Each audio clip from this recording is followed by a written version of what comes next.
So my name is John Connors. I'm an actor and filmmaker. You get into directing as well, I believe. Yeah, I've directed a number of shorts, documentaries, TV, and now I directed a feature-length drama that just won Best Film at Oldenburg Film Festival. And our lead actor, Graham Early, who's, I think, for in my opinion, the best actor in Ireland, he won Best Actor in Germany. So it's a huge festival, and sometimes you need to get acceptance abroad in order to get acceptance in Ireland, because it was a film that was rejected by the institutions, by the funding mechanisms that are in place in Ireland, and no one wanted to touch this film. And I suppose it coincided with the pandemic in 2020. Yes. And I had took a full-blown mental breakdown that year. It was the perfect storm for me. It was the mixture of COVID and the anxiety that came from, and also all trauma coming back to collect that I didn't resolve. And I ended up doing loads of mad shit and had a kind of mad online breakdown. Yes. And the people kind of didn't really see it as a breakdown. They think, they thought I went mad, alright, but they didn't understand it was all related to my mental health and these sort of self-fulfilling prophecies that I had in place. The human mind's very complex, and it's very hard to understand what's going on inside someone unless you're walking their shoes. So, what brought me back from the brink of that was The Black Wealth, the film, and I became obsessed with that because that's a film about trauma. It's about unresolved trauma coming back to collect. It's about our collective mental health. It's about repression, and intergenerational trauma, how we inherit trauma from our parents if they don't resolve it, and so on, and how we pass it down. So it was a bit of serendipity when that came back into my lap, and finally I found a way to make it, which was through private investment. And I went and made the film along with Tiernan, my co-writer, as producer as well, and everybody else, with 10,000 cases a day, no shops open, so we couldn't get costumes, props, and we couldn't get locations, you name it. We had every problem under the sun. We shot 144 pages in 21 days, 150 scenes, and which is insane. For context, for anybody out there, in Hollywood they shoot a half a page a day. Sometimes we shot 17 pages in one day. Wow. But that became a part of the energy of it, and it was a big long process, editing it, re-editing it, reshoots, again with no support. Myself and Tiernan took no wage from it. We put the money back into it that we got as a wage, which was very little in the first place. We did it in a micro budget, and again we sort of had rejection for the Irish institutions. No one wants this film to come out because it's about absolute power, corrupted absolutely, and it attacks our institutions here in Ireland. So it's going to open too many eyes. It's going to start up a conversation. Exactly, yeah. So yeah, just back from that. That's 2 weeks ago. We won Best Film and Best Actor for Graham Early. So feels a bit of justice. Okay, congratulations. Yeah, thank you. And we're going to get into the trauma and the mental health and stuff like that in a little bit. I just want to start off even with you talking, the way you speak so passionately about it when it comes to acting in movies and stuff like that. How did you get into it? Was it just a case of let me go on audition, or was it a case of, especially with your background as well? Yeah, I think it was fate, when you're a traveller from Darndale, you don't think about being an actor. It's the last thing. You said you wanted to be an actor to the boys, you get this shit slagged out of you. But it's so farcical that you wouldn't even think of it, the thought wouldn't cross your mind. So people find it very hard to understand that, or people that might come from more kind of economically privileged backgrounds. But we think in a very insular, in an insular sort of setting, and we know what our options are, you know what I mean, which is go and do something with your hands, or go do crime. You know what I mean? So go be a man and whatever that may be, or do crime. So I did a bit of acting in a FOSS course for 6 weeks, and I left the FOSS course because they stopped me from doing the acting the last day. My tutor, who was very jealous of me liking acting, and he had his own demons, bullying, all that stuff. He felt insecure because I never really engaged with his course that he was teaching me, which was metalwork, and I was doing that because I thought that's what it means to be a man. So I'd go and leave school despite the fact that I was really doing well academically, but now I had to become a man. So this guy tried to kind of show me the way with the metalwork, and I didn't like it. But when the acting teacher came in and I did 6 weeks, I loved it. But I still never thought about being an actor. But the last week he stopped me from doing it. And he stopped me from going to the class out of jealousy. Wow. And I lost the head, and I started breaking doors, putting my hand through windows in the building, all the way down. And I left the force course, and he asked me to come back, and I wouldn't come back. And the next couple of years, I kind of went down a dark hole, and I got into fighting, you know, between like bare knuckle fighting, kind of traditionally trying to set up fights, and then street fighting in Darndale, you know, kind of chaos, and involved in some stuff I shouldn't have got involved in. And then I kind of came out the other side of that because my mother told me to stop what I'm doing, like she was afraid I was going to die or whatever. And I said, okay, for her, of course, I'd do anything for her. She's, you know, I love her more than anybody.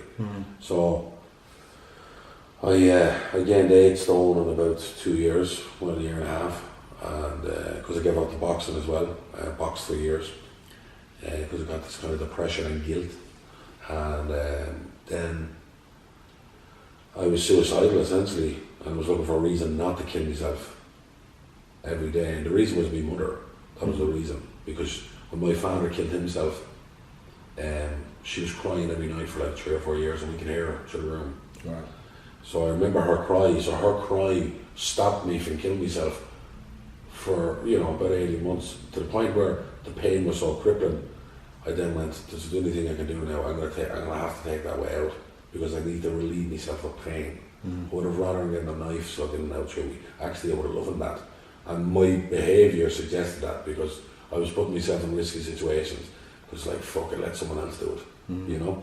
So what happened was that in the moment that I actually decided in my head to kill myself, I got a knock on the door, and it was my brother Joe. And I know we said we were doing mental health, but see, my mental health is directly connected to my acting and artistry, and the acting is the antidote to it. So we got into it. So Joe knocked on the door, came in, and he said, "Are you going to kill yourself?" And I went, "What the fuck? How would you know that?" And I said no, but I said it in like, no, in a way that I wanted to talk, but I wasn't brave enough to say I wanted to talk. So he said, because we can't afford to bury you. Good lad. And, you know, the comedy breaks the ice, and I think we need to do that sometimes, especially around mental health, you know, the idea of shining the light into the darkness.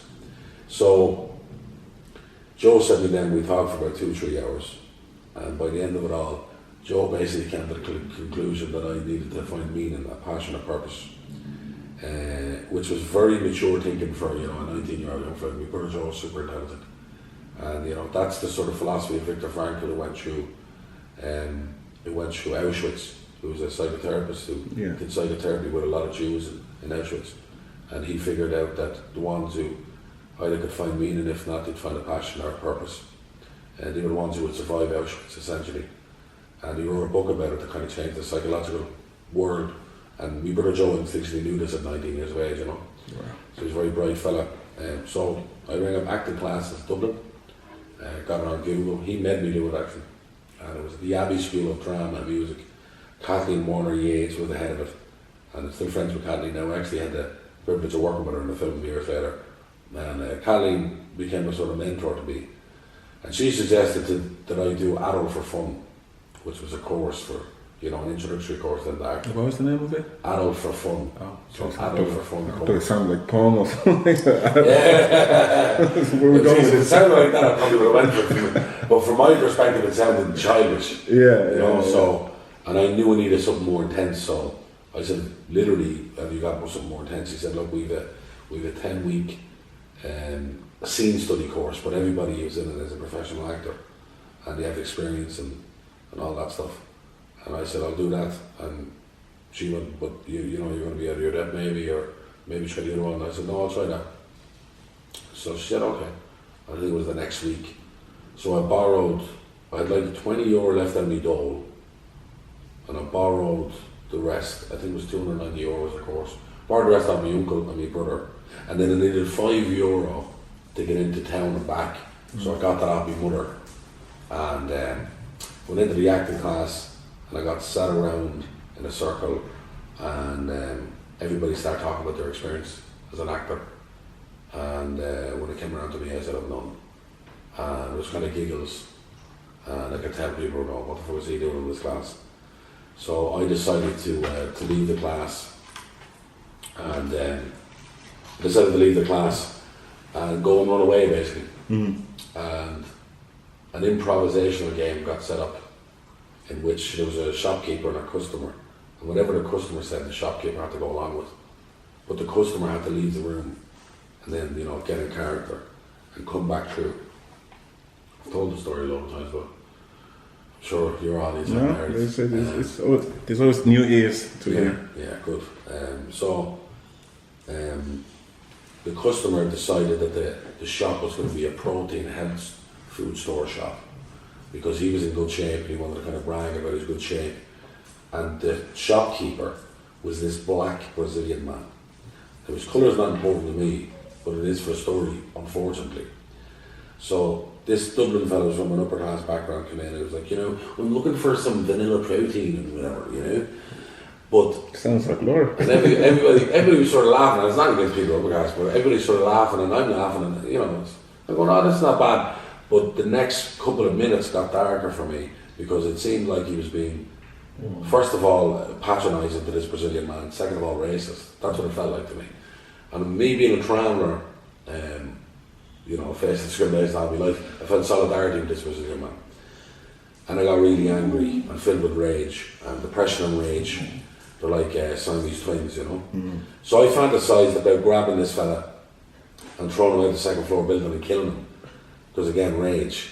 Obviously I didn't do that. But the improvisational game ended. And the Brazilian man sat down and this posh fella was the only way to describe him, I suppose, because that was my perception at the time. And he became the shopkeeper and they were looking for someone to be the customer. So I volunteered out of just utter rage, like, and he said, step outside the room, John, you know, get in character or whatever. So I stepped outside the room and whatever I said in the scene, he had to go along with, he had to stay in character, you know. Yes. That was the kind of premise of the improvisation again. So I was outside the room shaking and shaking with anger. Even now when I think about it again, kind of, not angry, but kind of, yeah, there's something there anyway. So I didn't know what to do. I was going to run away because I was thinking if I run away, like I have a couple of minutes at least before you know I'm gone, because I was afraid, you know. But my anger superseded my inhibition or shame, and I opened up the door of the shop and I ran through it and robbed the shop, and I slapped the face off your man, and I pulled off his shoes and then his socks, and then I was halfway taking off his tracksuit bottoms when the teacher stepped in. Julie Shearer, a great teacher. She was like a classically trained Shakespearean teacher who was always trying to get me to project my voice and have bigger gestures, and I was always playing a reel because I never watched theatre, you know. And she said, John, please stop. So I ran out of the room, I ran down the second floor, third floor, and she was shouting after me. I said, John, come back. And I said, please don't call the guards, you know. And I ran out the front of Abbey Street, and she ran down Abbey Street after me. And she said, John, please stop. And I finally stopped and turned around. I said, what? And she said, you're fucking crazy. And I said, alright. She said, but I like it. Yes. She said, come back up and don't ever put your hands on your students again. But you have something. But let's see what else you have, other than anger. Because anger was very easy for me. Still is very easy to tap into anger. So the next 10 weeks or so, you know, I focused on this scene that he gave me, and she gave me a scene that was about a character who had to show vulnerability, which was something I was taught not to show, vulnerability, because that's a weakness. So by the end of the 10 weeks I got there, I think, and fell in love with acting, and it was like a life jacket. And even more than that, actually, I would describe it as kind of spiritual in that it was like a portal opened up into a different world that I never knew existed, called creativity. So I jumped through that portal, and I've been there ever since. Wow. You just spoke of showing your soft side. I have a couple of friends who are also travelers, and some of them have been dealing with drug addiction. The suicide rate is absolutely ridiculous everywhere, but in the travel community it seems to be very high as well. What do you think keeps traveling men from speaking out? Is it a case of where they feel ashamed or they feel they're being vulnerable? Yeah, like the whole traveller suicide question, like just to get the stats on it, 11% of travellers died by suicide. It's the number one killer among travellers. It's the highest suicide rate per capita of any people in the world, of any people, even people in war-torn areas. It's 7.5 times higher than the national rate of Ireland. And Ireland are high enough, so that gives it context. And why that is, it's pure epidemic. Why that is a very complicated umbrella of reasons. You can break it down. You can look at our relationship with the States since it's been formed in 1922 and how we were targeted as the ugly tinker in the countryside for 3 or 4 decades until 1963, when it culminated in the 1963 report on itinerancy that was headed by Charlie High, who later became the Taoiseach of Ireland, in which he talked about, and I quote, the final solution to the itinerant problem. With less than 20 years earlier, 17 years earlier, actually, yeah, Adolf Hitler said we're looking for the final solution to the Jewish problem. So that was one of the most famous lines in political history. Charlie High used the exact same lines, but he just changed Jewish with itinerant. That'll tell you how he looked at travellers. And that commission, there were suggestions made by government ministers, councillors, elected TDs, like, let's sterilise the traveller women, let's castrate the men, let's put them all out in Spike Island to breed out as a people, let's take one less from the itinerant class, so take their kids from them. And we know that travellers were disproportionately overrepresented in industrial schools, so taken away from their families. However, we don't know the numbers because we wouldn't account for them. But we know anecdotally. So, for instance, in the 70s, there was this Scottish man who came to Ireland on the run, and he set up a traveller-only industrial school, essentially, orphanage. And he did it because the schools were so overpopulated with travellers that the Christian Brothers started saying, we're not taking any more travellers. And then this guy, Alec McGuinness, I'm sure it is, he was actually a paedophile on the run from Scotland. And he recruited a bunch of paedophiles, and he raped and abused travellers there for 20 years. And actually, that case came out in 1995, and it made no impact whatsoever, because there were travellers in it. It had made no impact in the attitudes towards the church. 2 years later, the big case that came out, I forget the name of the case, but it was on 1997. That's the case that ended the Catholic Church in Ireland. That's the case that took the Catholic Church down. That's the case that went international fame. Yet there was a case that was 2 years previous that was just as egregious, and actually more people involved, and because there were traumas, it didn't matter. So there's so many reasons as to why. But whenever you take away someone's identity, remove their identity, we see it in Aboriginal populations, we see it in Native American or First Nation people populations. When you remove identity and from anybody, and you struggle with their identity, you see mental health problems. Yes. So there's loads of reasons to it. Now, what I'll just specifically zone in on, and one of the reasons is our own repression of how we express ourselves. So we repress, we don't express. Yes. And we are afraid to be seen as soft, because if you talk about your feelings, you're soft, or you're a posh American. Meanwhile, people are dropping left, right and centre through suicide because we won't talk. So we're being confronted with that challenge. Actually, on the 8th of October, it's the 1 year anniversary of the Tree of Hope being planted in Knock. I was one of the people there. The Travel Mental Health Network set it all up. And it was a tree of hope for all the travellers that died through suicide, and also for those who are suffering in silence, because that's the worst thing. And it's a cliche, but it's so fucking true. A problem shared is a problem halved, because when you hide the depression to yourself, it's like a demon that has a chokehold over you, and it's a secret. And secrets have power. If you look at the Catholic Church and all that stuff we were just talking about, the secrecy of that is what gave it the power. Okay. It's when people called out the secrecy, that's when the power subsided. So it's the same thing with depression. We have to talk about it. Yeah. And it's the only way. And we have to get beyond that, And it's repression. And you see, travelling men, first and foremost, we have to appear hard. We have to know how to fight. We have to know how to defend ourselves. It's why we've an unbelievable statistic in suicide, but our statistic in boxing, for instance, we make up 0.6% of the population of Ireland, so less than 1%. But we make up about 50% of the Irish champions. which is fucking incredible. So there's a good side to it and a bad side. But boxing and stuff like that is great for giving you confidence, which it did with me, but also it can build an ego if you're not too careful. And the ego is the enemy, and the ego is the enemy to your mental health, it's the enemy to art, it's the enemy to creativity, and it's the enemy to expression. A lot of time the traveller conversation comes up, we speak about men. Now for some, yourself now, you lost your father when, I think you were 11, when you lost your father, 8 when you lost your father, so your mum took charge then. And obviously he's done an amazing job. How come traveller women are not more outspoken about what they deal with? It seems like we hear about traveller men. Yeah. We don't hear what travellers women are. I don't know where you're looking, because traveller women are far more outspoken. Like here's an interesting one. 90% of travel activists, I'd say, are women. 90% of travellers who go on to get the degrees or finish studies are women. Women are actually far more empowered than men, and here's the reason: because traveller women have control over the family structure. That's why people have an outside point of view of travel. They think that it's just a big matriarchal society and men rule and with an iron fist. It's a lot of bollocks, and it's one of the stereotypes that keeps us down.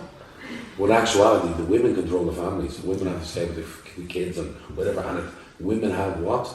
A magical thing called maternal instinct. And their maternal instinct drove them to become activists, to go to college, to want the kids to go further. And anywhere we're going now, we're going there because mostly the direction of our women and what they do. Like, you know, definitely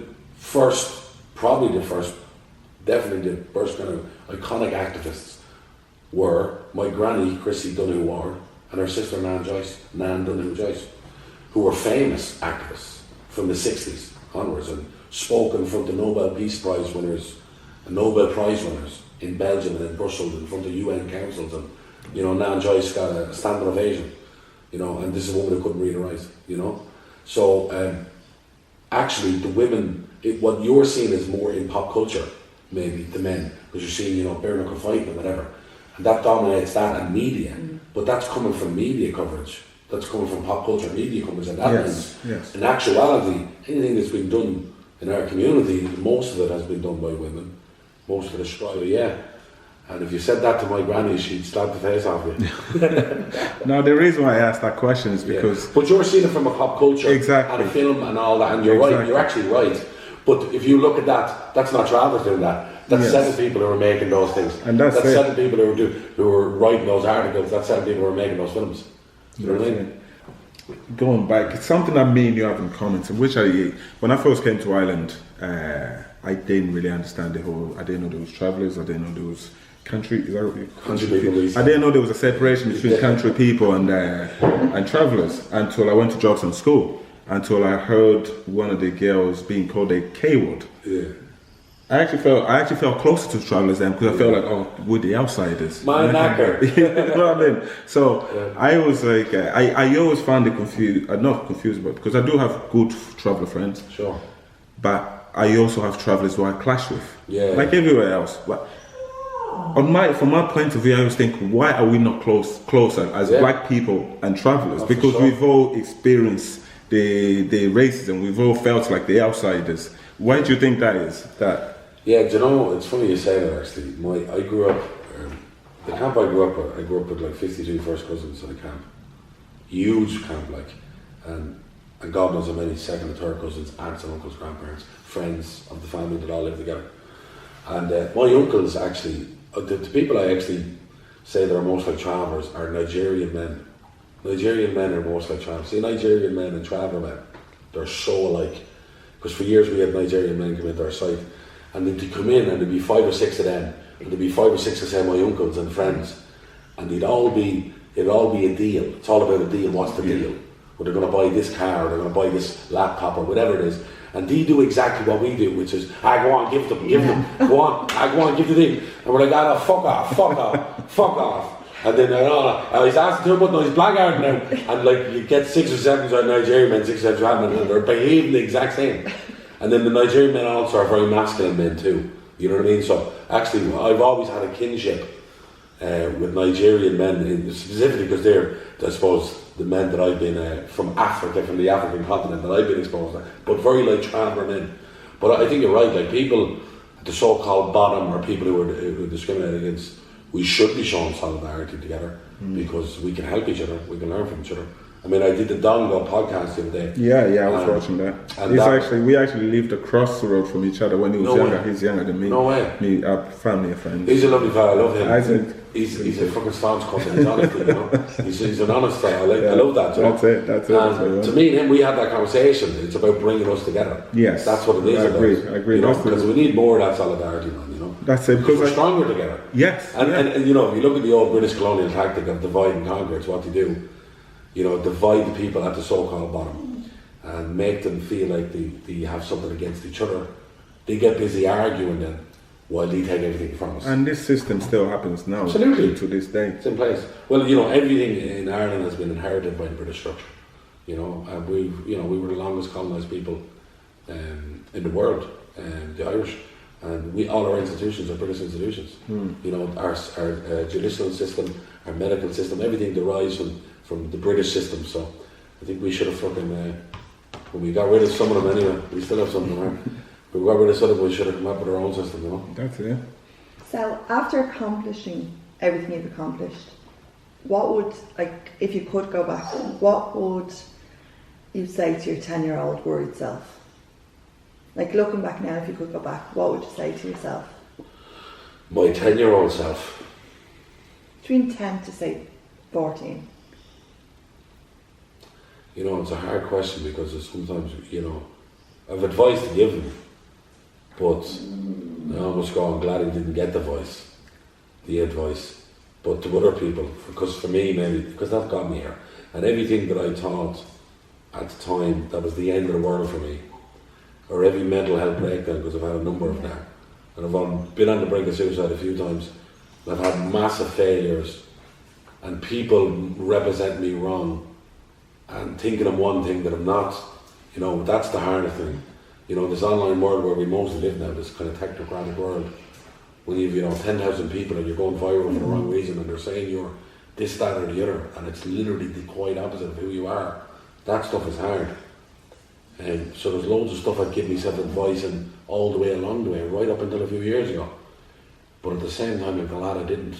I'm glad I went through it because it brought me to the next stage. But to my younger self, what I would just say is, even if it's not advice, just something like, what would you say? Like, I'd tell him to fucking relax, you know, and and that the world is not going to end. You know what I mean? Yeah. And these things that seem like huge in the moment later on are the things that make you. You know, there's a great song actually by Garth Brooks. I know who's getting a lot of stick lately because of all the gigs, and I love Garth Brooks. He's amazing. And there's a song called Unanswered Prayers. And thank God for unanswered prayers. Remember when you're talking to the man upstairs, because just because he doesn't answer doesn't mean he doesn't care, right? So that thing that you pray for, and whatever you're religious or whatever, or you want or manifest, sometimes it's what you want so bad, but it's not what you need. And sometimes what you need is not what you want. And sometimes what you need is a slap in the face. And you're going, oh shit, this is hard. And then a year later, retrospectively, you're looking back and you're going, fucking thank God I got that slap in the face. Do you know what I mean? Like, and you learn, you know what I mean? So the biggest thing I'm taking away from my whole life thus far is to learn. I had to teach myself not how to beat myself up. Do you know what I mean? Yeah. Because I'm my own worst enemy. You're your own worst enemy. You're your own worst enemy. No one knows how to torture John Connors like John Connors. I'm the fucking expert. I know myself inside out. So if I need to feel guilty, or I need to beat myself up, or feel shit about something, I'll do that. So I need to learn not to do that. And I have learned not to do that. And it's by giving myself a break and going, you're all right, stop beating yourself up, telling myself it. And by looking after myself, you know? Like even beginning with the start of this year, I went, what the fuck, I'm too fucking fat. And I've lost 5 stone since the start of the year. I gave up smokes, drank less, you know, these are little things that make a difference. Swim more in the sea. And these are little things that to tell your body that you love yourself. Because the thing is, our body and our mind are so different. It's like when you act sometimes, you go to that emotional place, your body doesn't know that you're not at that emotional place. Your body's not connected to your mind in that way. Your mind knows, but your body thinks, oh shit, why am I shaking? Because you reach that emotional place. So you have to tell your body that you love it, you know. And so I've learned that now going back to the things that I knew growing up, and you know, and lost. And you know, it's not like an American fucking cheesy film in which you learn something and it was a profound epiphany and you learned it and that's it. That's it now, I learned that and I'm a better person. No, sometimes you have to relearn it. Yeah. Sometimes you have to get a harder slap in the face. Yeah. And that's what the last few years have been about for me, is getting harder slaps in the face and relearn it. And just know that if you resolve something in your life or you resolve trauma, know that it might come back around again. And just get that it's going to keep coming back around. And just hope that you have a level of awareness around it and keep a level of awareness. And you'll be grand. Life is hard, but life is beautiful, and it's everything in between. And we're not going to be happy all the time, we're not going to be sad all the time. That's so important to remember. Going back to suicide and trauma. So this time last year, I found myself on top of the stairs, thinking to myself, what am I here for? Like, who's going to care if I go? And the one thing that stopped me, thank God I walked from home, and I dropped my daughter to school. So if I would have killed myself, she would have probably been the first or second person to see me. That's the only thing that stopped me. So I sat with that. I rang my counsellor at the time, and thank God, I go to the doctor and I go medication. When you go to that point, what made you kind of come back to earth? And creativity, man. Creativity is the most powerful drug known to man. It's the most powerful antidepressant. And you know, when you know your mind simulates the sort of same behaviours that it does when it's on drugs when you're creating. You know, the same other kind of dopamine hits and what have you. So when I get reminded, it's like 2 years ago, I had a breakdown doing all this stuff, and it's the film that brought me back to life, Making the Black Wealth. And that level of creativity, and that's what does it for me. But one of the most important things is having a structure. Look at how they're behaving. Look at the room. Look at what's around them. The room is, you know, the Jordan Peterson thing, tidy your room. That's fucking real thing. Your rooms. Because if you want to know my mental health bad, in my room looks like the fucking Hill Market. Like genuinely, you know. So little things, and if you tidy your fucking room, you've completed a task, and you feel better already. And if it's clean around you, oh, these little things that you can do for yourself. You know. Or even after a hard day, walking into a tidy room. Yeah. Do you know what I mean? Yeah. Another thing I've learned, fuck me, and it's made a big difference to me, fasting. Fasting has helped my mental health massively. From intermittent fasting to 1 meal a day. Yeah. Like I would have just 1 meal a day most days, maybe 2 meals sometimes. And then I have extended fast, like I did a 5-day extended fast the other day. And your mind goes so fucking clear. And you're kind of a hyper awareness about things. And your brain chemistry is firing on all cylinders, you know. So these are little hacks that I kind of learned along the way. But really, man, it's just all about fucking treating yourself right. Exactly. You know what I mean? Because sometimes, you know, and I don't want to say this in blaming the victim thing, because fuck me, I'm not a person for that.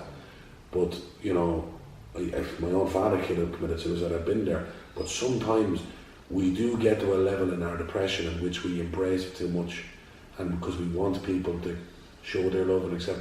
But sometimes we're given the choice to save ourselves. Yeah. And we have to take that, because sometimes you have to go, what strength is in me right now? I must resist the self-pitying.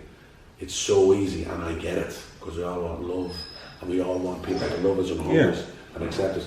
But sometimes when we get to that point, we have to go, right, I'm about to go into a way darker hole now, but I can drag myself out of it.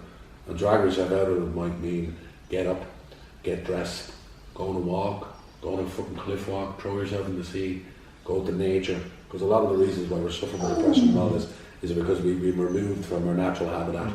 You know, living in a concrete jungle is not normal for human beings. You know, having, you know, constant access to a phone, internet, you know, the world's greatest university, Google, and all the dopamine hits that come along with that is not a natural thing either. And that's, and I follow up to that question actually was, do you think a lot of people, and I 100% understand that there is such things as mental health and depression and this.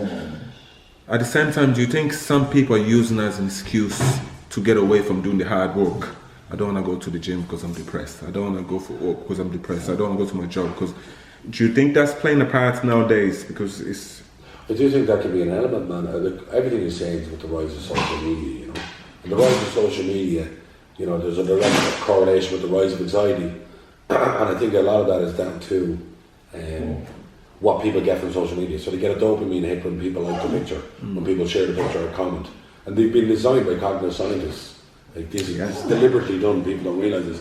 What happens is they're trying to live their life vicariously through Instagram. So you see them on Instagram and you go, wow, they're having a nightclub, wow, they're in it. Meanwhile, they're just fucking eating a chicken fillet roll, drinking a can of Coke the next morning, fucking on the toilet like everybody. Yeah. Do you know what I mean? So, but there's a false perception of who they are. Now suddenly, and you'll see it with girls, you know, and boys, where they do certain kind of pictures or certain kind of videos and they get a lot of traction. And then they do one that's maybe less, you know, like a perfect example, a girl who does a revealing fucking picture. And they get, she might get 3,000 likes. And then she'll do one just of her face and she'll get 500 likes. And what that does is that tells her that her face is not good enough. Yes. That tells her, okay, I need to reveal more of myself again. So what happens is she's trying to match her self-esteem with her confidence. She hasn't got the confidence, so she's trying to rise her self-esteem up by doing the naked pictures. And the boys are as bad with the, you know, the abs and all that stuff as well, like, you know. I'm guilty for it. But you know what I mean? What I'm saying, if that is our main source of nutrition for our self-esteem, we are fucked as a race. As the human race, we are fucked. You know what I mean? So we have to recognise what that is, and it might be a little bit of a narcissistic buzz every now and again, or you use it like I do for social media for promotional stuff. And that's fine, but we need to know the power of it and not fall into the trap of this is going to make me feel way better, because it's not. Because it's like a drug. When you take a big line of cocaine, you might feel, yeah, I'm going to party right now.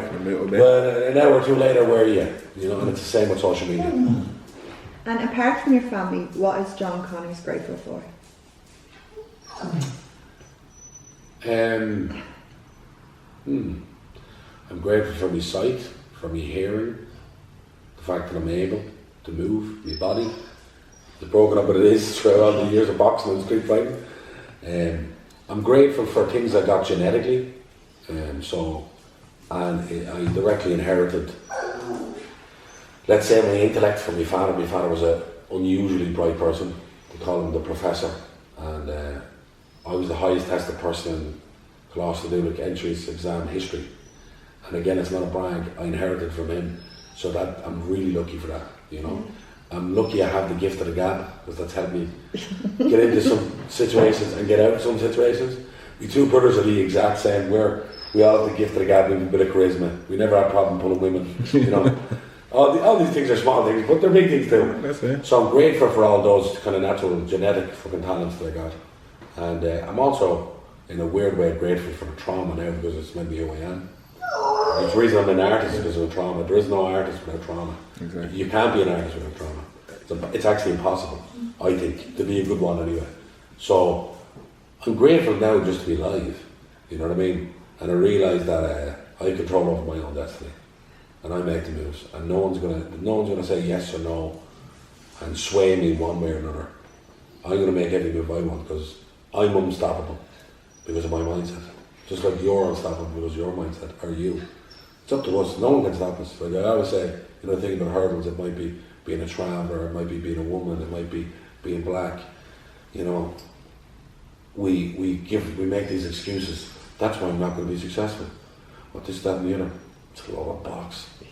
You might have another hurdle that someone who's not in your demographic.